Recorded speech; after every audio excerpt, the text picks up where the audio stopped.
With almost 85% of his Bolgart property affected by non-wetting soils, finding a cost-effective solution is a high priority for Western Australian grain grower Trevor Syme. Mr. Syme has tested a number of different treatments, including spading, delving and mouldboard ploughing, with claying proving the most effective method, but also the most costly.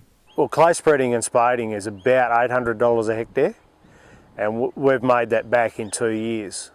So it'll take you 2 years to recoup your investment, but after that it's all profit.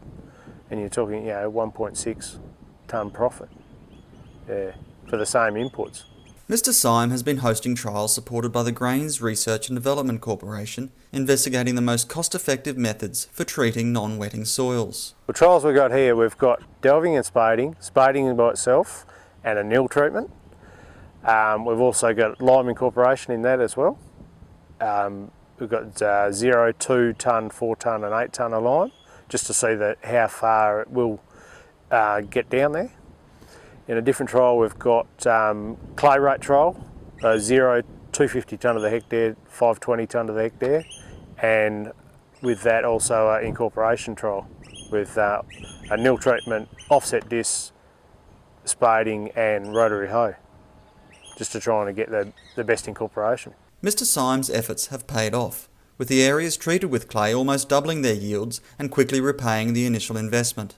Well, in the trials that we've done, claying and spading versus nil, we're getting 100% increase in yield.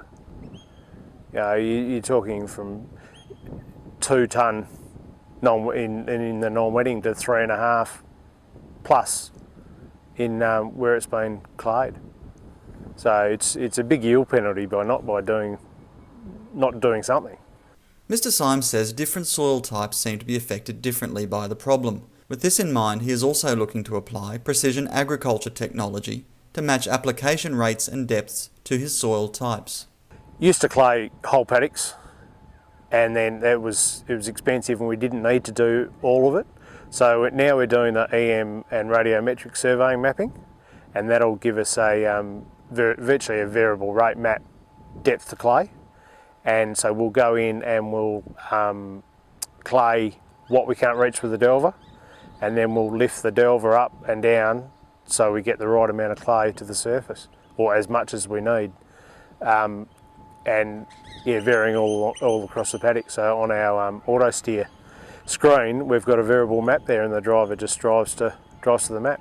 Mr. Syme encouraged other farmers to have a go as well, but to start out small. Don't do big areas at once, because it will leave it prone to wind erosion, and it can be a pretty big issue. Just try a bit and see how you go.